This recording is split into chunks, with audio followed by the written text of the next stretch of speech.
Hello दोस्तों, स्वागत है आपके अपने यूट्यूब चैनल एके स्टूडियो में। आप सभी दोस्तों का मैं अमित शुक्ला बहुत बहुत स्वागत करता हूं। जी हाँ दोस्तों, आज की क्लास में हम बात करेंगे, आपके मॉडल पेपर सॉल्व कराएंगे जो आपका प्रीवियस टाइम में भी पेपर हुआ चल रहा है हाल में ही। इसमें हम बात करेंगे दोस्तों बीए थर्ड ईयर के सेमेस्टर के सभी छात्र छात्राएँ हैं जिनका सोशियोलॉजी है, उनके लिए आज के इस वीडियो में ये पता चल जाएगा कि कितने क्वेश्चंस आपने करके आए थे, क्या आपने हमारे पढ़ाए हुए से कितने क्वेश्चंस आपके पेपर में आए थे। तो ये सारी चीज़ हम आपको यहाँ पे बताएंगे। तो सभी दोस्तों के लिए और सभी छात्र छात्राएं के लिए मोस्ट इम्पॉर्टेंट वीडियो होगा।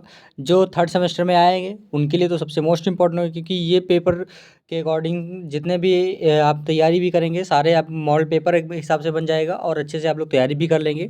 तो दोस्तों, अगर चैनल में आप लोग नए हैं तो चैनल को सब्सक्राइब कर दीजिए, बेल आइकन में आने वाली वीडियो का नोटिफिकेशन आप लोगों को बिल्कुल मिलता रहे और लाइक करना बिल्कुल ना भूलें।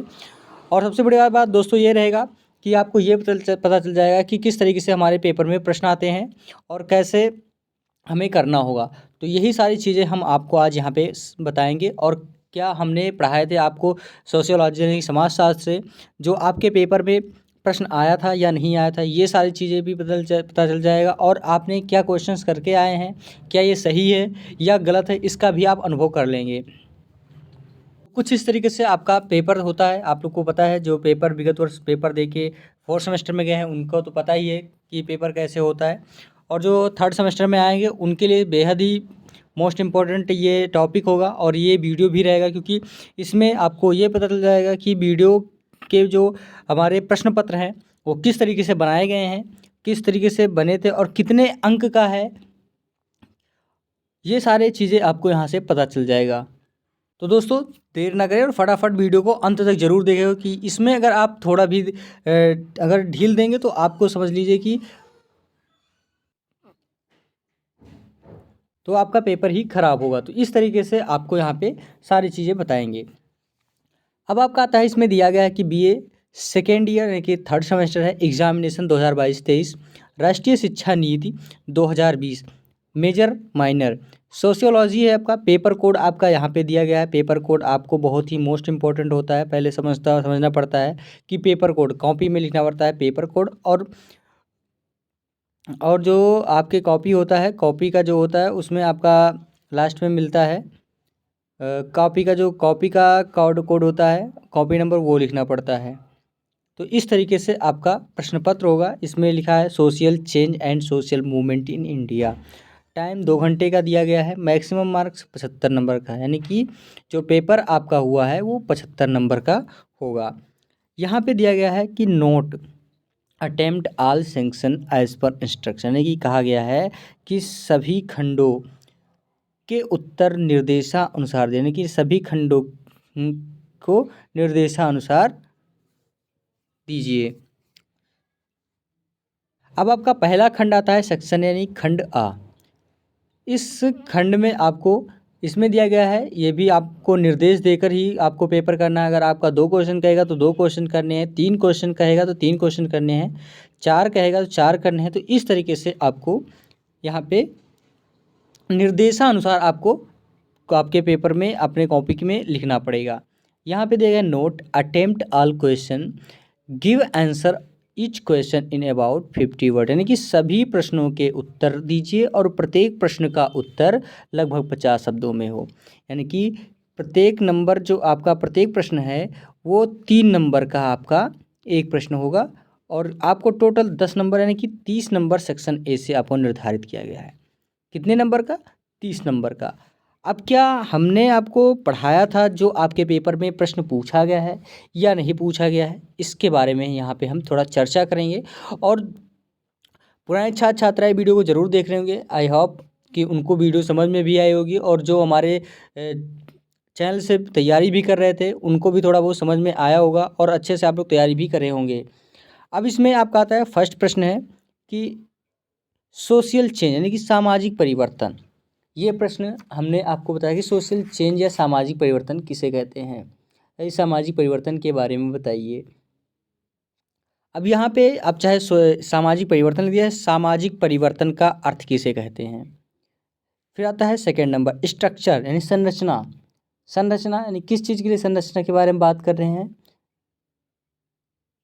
यानी कि संरचना किसे कहते हैं, यानी कि सामाजिक संरचना, या फिर हम बात करें सामाजिक परिवर्तन संरचना के बारे में बताइए। तो ये होता है स्ट्रक्चर के बारे में, यहाँ पे आपको लिखना है संरचना के बारे में। तो इस तरीके से आपका सामाजिक परिवर्तन हमने आपको बताया कि सामाजिक परिवर्तन किस तरीके से होता है। तो सामाजिक परिवर्तन के बारे में भी हमने आपको बता दिया था। उसका स्ट्रक्चर संरचना का अर्थ क्या होता है, संरचना किसे कहते हैं, तो इसके बारे में हमने आपको बता दिया। अब हम थोड़ा ये बता दें कि सामाजिक परिवर्तन का अर्थ क्या होता है, सामाजिक परिवर्तन किसे कहते हैं। तो सामाजिक परिवर्तन अगर हम बात करें तो समाज की जो संरचना है अर्थात अंतःक्रियाओं में परिवर्तन, तो यही होता है सामाजिक परिवर्तन। यानी हम बात करें सामाजिक परिवर्तन से हमारा अभिप्राय उन परिवर्तनों से है जो सामाजिक संगठन यानी अर्थात बात करें तो सामाजिक संरचनाओं के कार्यों से उत्पन्न हो, तो इसी को हम सामाजिक परिवर्तन कहते हैं। अब आपका आता है स्ट्रक्चर यानी कि सूचना। अब सूचना किसे कहते हैं, यानी कि संरचना, सूचना नहीं संरचना, स्ट्रक्चर से नहीं संरचना। संरचना का मतलब होता है दोस्तों कि किसी भी तत्व की संरचना उसके भागों को औपचारिक क्रम में रखता हो, औपचारिक क्रम में रखता हो, जिसे हम अपनी यानी कि ज्ञानेंद्रियों से हम ज्ञात कर सकते हैं, या किसी वस्तु ठोस या पदार्थ को हम बोध करें, तो यही होता है संरचना। तो संरचना के बारे में आप लोग को बताया था और अच्छे से हमने आपको समझाया था कि संरचना किसे कहते हैं। तो इस तरीके से आपके प्रश्न में पेपर में प्रश्न पूछा गया था। उसके बाद में फिर आपका नेक्स्ट प्रश्न आया था 3rd नंबर, बहुत ही बढ़िया है, एवोल्यूशन है उद्विकास के बारे में भी हमने आपको बताया था। तो यानी कि एवोल्यूशन, उसका फिर आपका था डेवलपमेंट विकास के बारे में भी बता दिया था हमने आपको कि विकास किसे कहते हैं, या उद्विकास के बारे में भी हमने बताया था कि उद्विकास किसे कहते हैं। अब जैसे आपका उद्विकास हो गया, उद्विकास किसे कहेंगे आप, उद्विकास का मतलब होता है दोस्तों, जैसे उद्विकास यानी कि प्रगति की भांति विकास का एक सामाजिक प्रक्रिया है। जो सामाजिक प्रक्रिया है वो विकास के स्थान पे ही उद्विकास का सामाजिक होता है, जिसमें सामाजिक विकास की आवश्यकता यानी समाज प्रगति के लिए होता है। तो यही आपका विकास भी होता है और यही आपका उद्विकास होता है। इसका अपोजिट, विकास का अपोजिट आपका उद्विकास हो जाता है और उद्विकास का अपोजिट आपका विकास हो जाता है। तो इस तरीके से आपके प्रश्न आपके पेपर में आए हुए थे। उसके बाद में फिर आपका आ जाता है नेक्स्ट प्रश्न, प्रोग्रेस यानी प्रगति किसे कहते हैं। प्रगति के बारे में भी हमने आपको बताया था कि प्रगति किसे कहते हैं, किसी चीज़ में हम आगे की ओर अग्रसर करें, या किसी भी चीज़ हो, मान लीजिए अगर आप पढ़ाई में कर रहे हैं, तो पढ़ाई में अगर आप 3rd ईयर से 4th सेमेस्टर में आप गए, मान लीजिए 3rd सेमेस्टर में थे आप, 3rd सेमेस्टर का पेपर दे दिया, आपको लग रहा है कि आप अच्छे से पेपर करके आए हैं, पास हो जाएंगे, तो आप 4th सेमेस्टर में आते हैं, इसी को हम कहते हैं प्रगति। फिर आपका आता है कल्चरल रहेगा, यानी 4th नंबर सांस्कृतिक विलंबन। कल्चर यानी कि सांस्कृतिक विलंबन, जो सांस्कृतिक विलंबन होता है, जैसे मान लीजिए कोई कार्य पढ़ा आपका, उसमें विलंब आ जाए, विलंबना। मान लीजिए अगर आपके यहाँ शादी है, शादी में मान लीजिए बारिश होने लगी, तो वो एक विडंबना है, यानी कि प्राकृतिक विडंबना हो जाती है। तो इस तरीके से आपके आता है सांस्कृतिक विडंबना। तो सांस्कृतिक में कोई सांस्कृतिक कार्य हो रहा है, मान लीजिए पूजा पाठ हो रहा है, उसमें कुछ हो जाए, तो यही होता है सांस्कृतिक विडंबना। तो वैसे जैसे मान लीजिए कि कहीं मंच पे नेता भाषण दे रहे, अफरा तफरी मच जाती है किसी का, तो ये सारी चीज़ें ही आपका सांस्कृतिक विडंबना के अंदर। फिर आपका आता है सांस्कृतिकरण, यानी कि संस्कृतिजाइजेशन। संस्कृतिकरण के बारे में हमने आपको भी बता दिया था कि सांस्कृतिकरण वह प्रक्रिया है जिसके द्वारा कोई यानी हिंदू जाति या जनजाति अथवा अन्य समूह किसी और प्रायः द्विज जाति की दिशा में रीति रिवाज कर्मकांड के विचारधारा को जीवन में पद्धति में बदलते हैं। यही होता है संस्कृतिकरण है कि यानी कि बात करें तो टोटल होता है कि एक दूसरे के जीवन का बदलाव, यानी कि संस्कृतिकरण का मतलब होता है कि किसी भी नीच धर्म या जो भी हो धर्म हो उसमें बदलाव किया जाए, तो वही होता है सांस्कृतिकरण।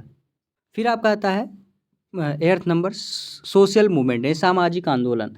सामाजिक आंदोलन के बारे में भी हमने आपको बताया था कि सामाजिक आंदोलन एक ऐसा सामूहिक प्रयत्न है जिससे जीवन एक नई व्यवस्था निर्मित होती है। यानी कि बात करें तो यह प्रयास जो है सामाजिक आंदोलन एक ऐसा सामूहिक प्रयास है जिससे एक नई सामाजिक व्यवस्था अवतरित होती है, और सामाजिक आंदोलन एक ऐसा समन्वित व्यवहार है जिसमें हम वांछनीय सामाजिक परिवर्तन प्रायः निश्चित कर सकें। तो ये हो जाता है सामाजिक आंदोलन के बारे में। फिर आता है वैश्वीकरण। वैश्वीकरण भी हमने आपको बताया था। वैश्वीकरण, सार्वभौमिकरण, पश्चिमीकरण, ये सारे प्रश्न हमने आपको वहाँ पे बताया था इससे पहले वीडियो में। फिर आता था निरपेक्षीकरण, भूमंडलीकरण, जितने भी इसके अकॉर्डिंग आते हैं सारे हमने आपको एक एक करके आपको एक एक प्रश्न बताया था, जिससे कि आपको आपके पेपर में प्रश्न पूछा है तो आपको लिखने में आसानी से लिख सकें और आपको परेशानी ना हो। तो इसी वजह से हमने आपको एक एक प्रश्न करके सारे बताए थे। तो इस तरीके से आपका वैश्वीकरण की ग्लोबलाइजेशन होता है वैश्वीकरण। तो वैश्वीकरण भी हमने आपको बताया था कि वैश्वीकरण कब होता है, किस तरीके से होता है। जैसे आपका कोई आपदा आ जाता है, मान लो भूमंडलीकरण से, जैसे मान लीजिए आपका भूस्खलन हो गया या फिर आपका मान लीजिए भूकंप आ गया, तो ये वैश्वीकरण के अंतर्गत आ जाता है आपका। फिर आता है 10 नंबर है कि लेबर मूवमेंट है, श्रमिक आंदोलन। श्रमिक आंदोलन भी हमने आपको बताया था। प्रश्न आपके सारे बढ़िया मोस्ट इंपॉर्टेंट आए थे, जो हमने आपको पढ़ाए थे सारे प्रश्न आपके पेपर में पूछे गए हैं। जो सेक्शन ए का था, नहीं खंड आ से था, तो 10 प्रश्न आपके आई होप आप लोग अच्छे से करके आए होंगे। और जिन्होंने हमारी वीडियो से हमारे चैनल से हमारे वीडियो से हमारी पढ़ाई हुई एक एक वीडियो देखी होगी, उनके लिए तो ये बहुत ही आसान सा प्रश्न रहा होगा और वो अच्छे से करके भी आए होंगे। ऐसा नहीं था कि नहीं करके आए होंगे, और आप लोग अच्छे से तैयारी भी कर लिए होंगे। तो इस तरीके से आपको हमने एक एक पॉइंट सारी चीज़ बताए थे। फिर आपका आ जाता है श्रमिक आंदोलन, कि श्रमिक आंदोलन किस प्रकार हुआ था और श्रमिक आंदोलन में कितने उपाय हुए थे। तो ये सारे चीज़ हमने लॉन्ग आंसर में आपको बता दिए थे। फिर आता है सेक्शन बी, खंड बा। अब आपको यहाँ पे भी निर्देश अनुसार ही पेपर देने हैं। अगर आप एक भी प्रश्न अगर ज़्यादा लिखेंगे तो आपको उसका अंक नहीं मिलेगा, चाहे आप जो भी करेंगे। फिर और जो अगर आप ज़्यादा भी करेंगे तो आपका नंबर भी कटेगा। फिर आता है attempt any 4 question, give answer in each question in about 150 word. यानी कहा गया है कि किन्हीं 4 प्रश्नों के उत्तर दीजिए और प्रत्येक प्रश्न का उत्तर लगभग 150 शब्दों में हो। ये आपका जो प्रत्येक प्रश्न का अंक निर्धारित किया गया, वो प्रत्येक प्रश्न का जो नंबर दिया वो 6 नंबर का एक प्रश्न होगा। यानी कि 30 नंबर आपको सेक्शन ए से मिलेगा और सेक्शन बी से आपको 24 नंबर मिलेगा। और जितने भी बचते हैं यानी कि 30 और 20 50 यानी 54 माइनस में 54 में और माइनस 75 करेंगे आप, 75 अंक का आपका है और 54, तो आपको सीधा सीधा आप देख लीजिए इसमें आपका 21 नंबर का आपका वो हो जाएगा सेक्शन सी का। तो इस तरीके से आपके पेपर निर्धारित किए गए हैं। अब आपका जो नेक्स्ट यानी कि नेक्स्ट प्रश्न है सेक्शन बी का, खंड बा से जो आपका प्रश्न है वो इसमें दिया गया है कि दूसरा प्रश्न है कि डिफाइन सोशल चेंज, यानी कि सामाजिक परिवर्तन की परिभाषा दीजिए। यानी बहुत ही बढ़िया प्रश्न है। इसमें भी हमने आपको बताया कि सामाजिक परिवर्तन की परिभाषा दीजिए और सामाजिक परिवर्तनों की प्रमुख विशेषताओं का उल्लेख, यानी कि जो सामाजिक परिवर्तन है इसके प्रमुख विशेषता कौन कौन सी है, ये प्रश्न हमने आपको बता दिया था। खंडवा में भी बताया था, यानी कि सामाजिक परिवर्तन के प्रक्रियाओं के बारे में बताइए, सामाजिक प्रगति के मानदंडों के बारे में बताइए, सामाजिक परिवर्तन के प्रतिमानों में बताइए, सामाजिक उद्विकास की अवधारणा हमने बताया, सामाजिक परिवर्तन एवं सामाजिक उद्विकास में अंतर भी आपको हमने बताया था। तो इस तरीके से आपके सामाजिक परिवर्तन की परिभाषा के में हमने आपको बता ही दिया था इसमें। तो सारे प्रश्न इसमें आपको एक एक करके बताया था। तो ये दो प्रश्न हो गए। आपका तीसरा प्रश्न आपका आया था, इसमें आया था कि what do you understand by social development, कि कहा जाता है कि सामाजिक विकास से आप क्या समझते हैं। सामाजिक विकास के बारे में भी हमने आपको बताया था प्रश्न, और ये सेक्शन सी का प्रश्न था, शायद हमने आपको सेक्शन सी में बताया था कि सामाजिक विकास किसे कहते हैं, यानी सामाजिक परिवर्तन की परिभाषा दीजिए। तो इस तरीके से आपको हमने प्रश्न बताया था, सामाजिक विकास के बारे में बताया था। और फिर आगे दिया गया है कि discuss the main features of social development, है कि सामाजिक विकास की प्रमुख विशेषताओं का वर्णन कीजिए। इसकी जो प्रमुख विशेषताएं हैं, यहाँ आपको लिखना है कि सामाजिक विकास किसे कहते हैं। सबसे आसान तरीका था आपको लिखने के, जिनको समझ में आया होगा वो प्रश्न समझेंगे, वही आंसर देंगे। इसमें क्या है कि सामाजिक विकास से आप क्या समझते हैं, सामाजिक विकास से आप क्या समझते हैं, और सामाजिक परिवर्तन को और की विशेषताओं को, यहाँ पे केवल विशेषताएं लिखनी है, यहाँ पे विकास और क्या लिखना है, विशेषताएं। सामाजिक विकास किसे कहेंगे, उसका हम फिर विशेषताएं लिखेंगे।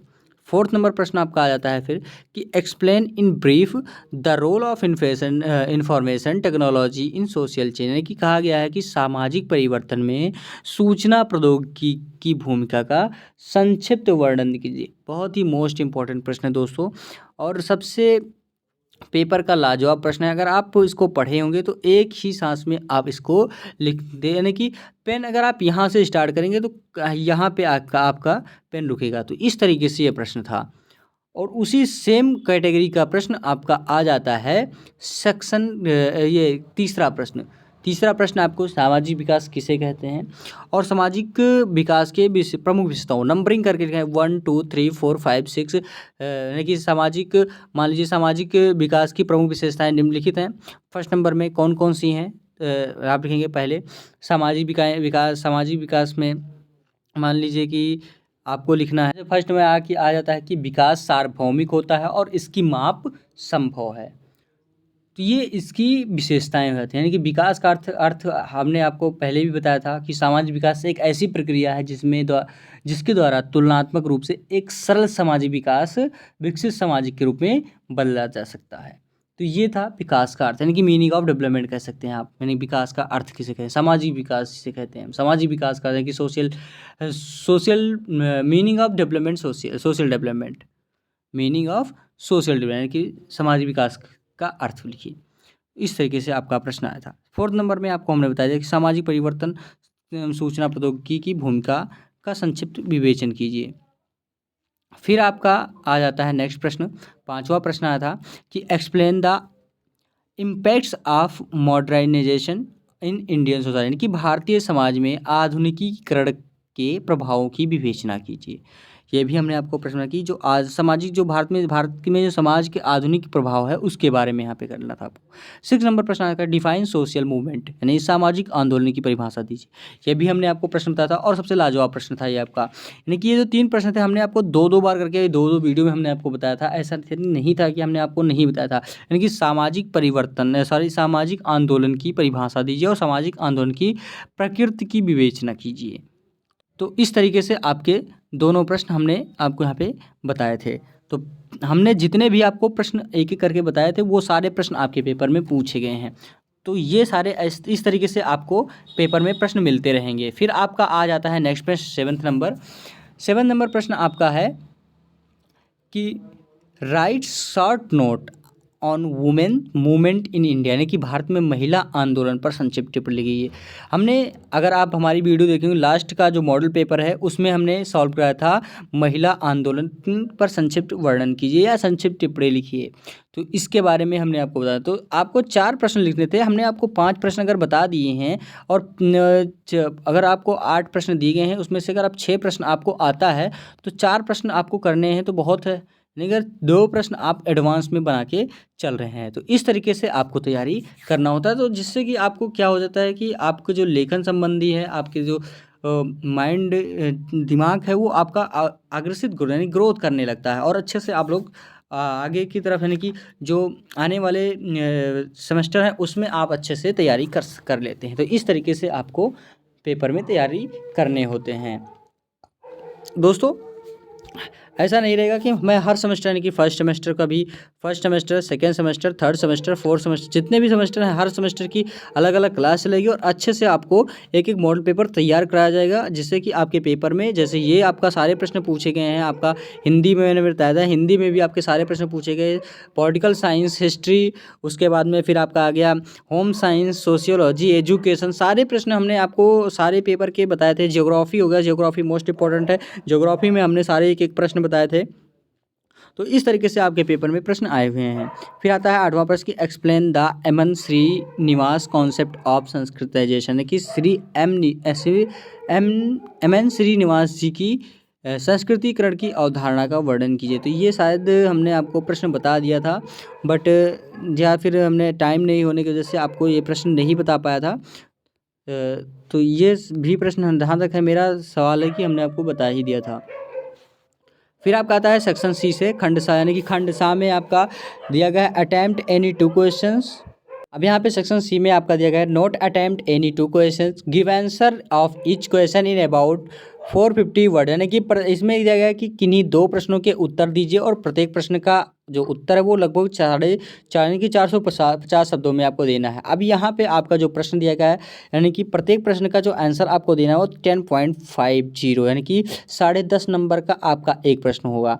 यानी कि जैसे जैसे आपका पेपर हो जाता है, यानी कि जैसे जैसे आपका लॉन्ग आंसर आएगा उसी तरीके से आपका पहला प्रश्न आपका 3 नंबर का हो गया, यानी कि पहले सेक्शन से एक प्रश्न आपका 3 नंबर का हो गया। दूसरा प्रश्न आपका आएगा वो हो जाएगा आपका 6 नंबर का एक प्रश्न। लेकिन अगर आपका सेक्शन सी की बात करें तो वो अकेले 10.5 नंबर का, अगर आप जो ये 2 क्वेश्चन करेंगे वो आपका ये क्वेश्चन 10.5 नंबर का दे के जाएगा। तो इस तरीके से आपको सारे प्रश्न करने हैं। अब आप सोचते हैं कि हमें सबसे पहले लिखना क्या है, तो सबसे पहले दोस्तों आप खंड आ से जितने भी प्रश्न आते हैं खंड आ का प्रश्न करिए, फिर खंड सा का प्रश्न करिए, जो कि आपके लिए बहुत ही मोस्ट इम्पॉर्टेंट है।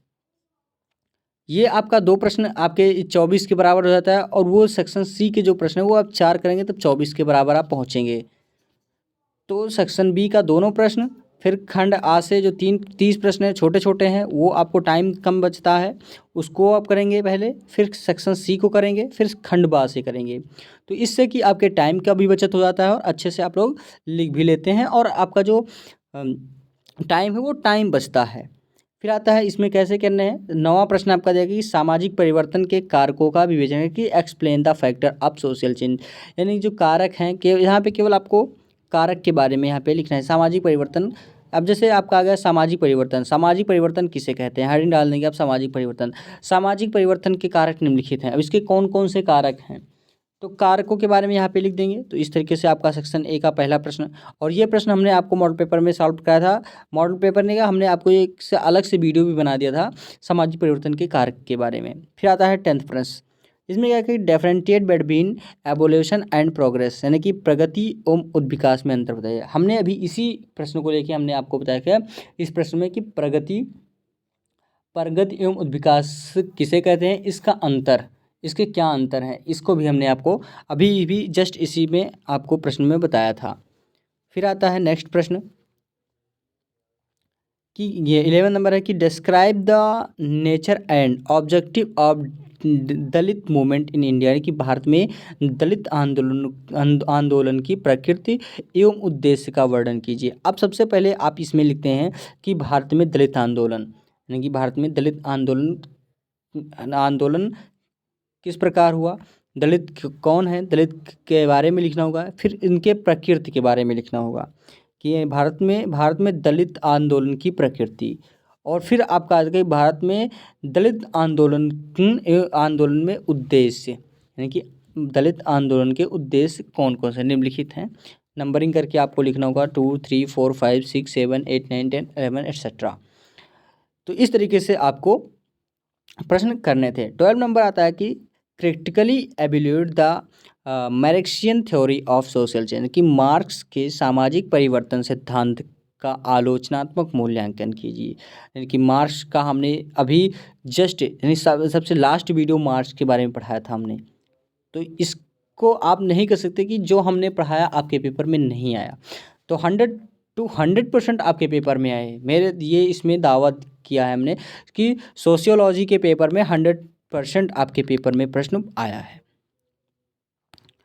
तो इस तरीके से आपका पेपर था और पेपर में इस तरीके से आपको तैयारी करने थे। तो दोस्तों वीडियो अच्छी लगी हो ज़रूर लाइक करें, चैनल को सब्सक्राइब करना बिल्कुल ना भूलें और एक दूसरे को वीडियो को ज़रूर शेयर करते रहिए।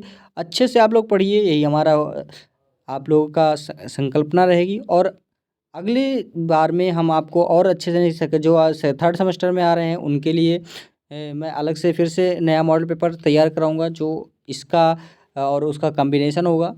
उसके बाद में फिर जो 4th सेमेस्टर में गए हैं उनके लिए तो मैं बहुत जल्द ही उनका सिलेबस अपडेट कराने वाला हूं, और सिलेबस को देखिए, सिलेबस से तैयारी करेंगे और अच्छे से फिर से तैयारी करेंगे और अच्छा नंबर जो इसमें गलती किया है उसमें हमें गलती नहीं करना है, इतना ध्यान देना है, उसमें हमें गलती नहीं करना है, अच्छे से तैयारी कर लेंगे। तो इसी के साथ दोस्तों अगली वीडियो में आप लोगों के साथ फिर से उपस्थित होंगे। धन्यवाद दोस्तों, जय हिंद।